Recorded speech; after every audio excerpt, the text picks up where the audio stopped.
Those Melochim Perkei Halacha Daled. Mitzvah say it's a positive commandment lahachrim shiva amomim, to destroy the 7 nations that were then living in Eretz Yisrael.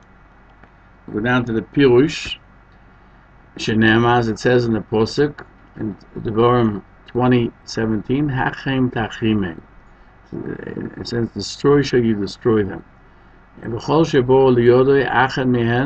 any person who should happen to meet one of them living in Eretz Yisrael will see, and he doesn't kill him. He transgresses on a negative commandment. As it says there in 16,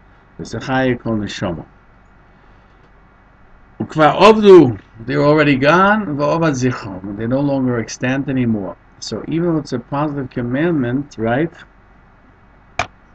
It's mentioned in the beginning of the Halacha, Hilchos Melochim, in the 23 mitzvahs,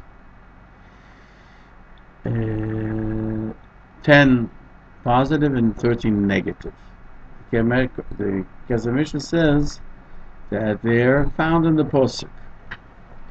Seva mitzvahs, the positive commandment 187. Rambam writes, this is what we're commanded to destroy from the 7 nations, and to destroy them, to kill them and to destroy them. That they are the source of idol worship and the main basis thereof. And that's what HaKadosh Baruch Hu said, destroy shall you destroy them. And we find in many different passages, Shmois, Dvorim 7, Dvorim 18, that we did not,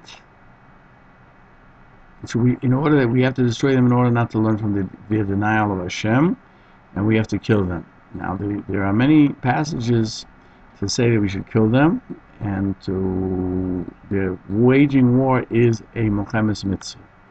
He writes in the negative commandment 49, this is, we should not permit any of the 7 nations to remain alive, in order that they not cause you to serve idols. And it's a positive commandment, as we said in Mitzvah Asay, Kuf Pei Zayin. And some of you who had the ability to kill and did not do so, he transgressed. If you had, that's why he writes, if somebody should somehow, we should be able to ascertain that this is somebody who is of such a nation, you're not allowed to permit him to live. But he doesn't mention it's a positive commandment, only a negative commandment.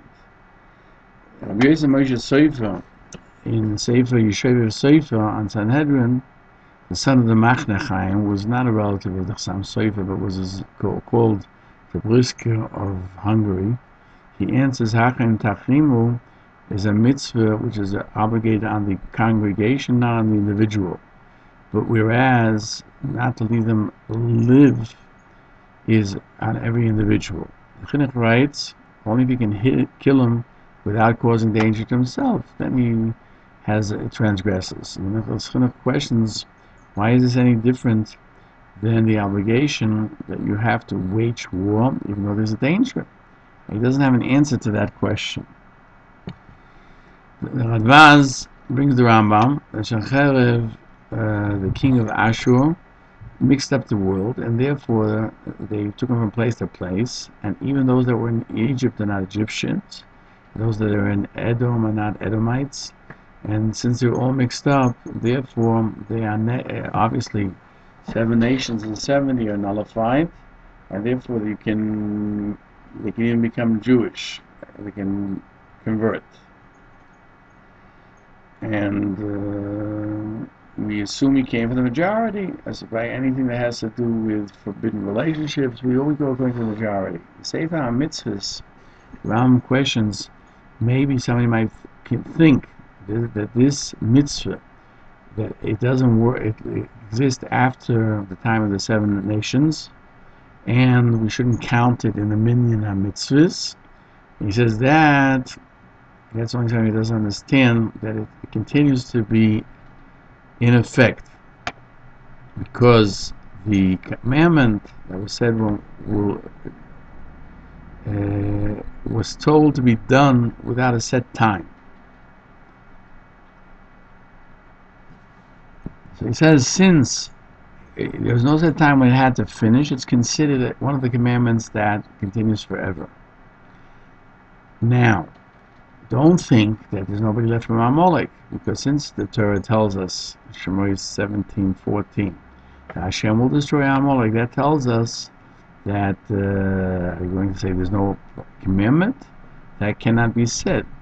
That does take effect every generation. As long as there's somebody from the seed of Amalek, we have to destroy him. So too, the 7 nations, it's an obligation, and we are obligated to search them out in every generation until they will be destroyed, and nobody will remain. And so we did until they were destroyed through David HaMelech, and they spread out in the rest of the world, and they got mixed between the nations. So there's no longer anyone that can be definitely defined as being from the 7 nations. These mitzvahs have nothing to do with time, or it's a unique place that were like the mitzvahs in the Midbar, by the Mishkan. And the Rambam says that they were just for the Midbar, or in Egypt, and they're not forever. But these have no specific time, but you just can't fulfill them. And that's not called, that doesn't continue for generation, and therefore destruction of the 7 nations and the destruction of Amalek is throughout the generations, and it is counted.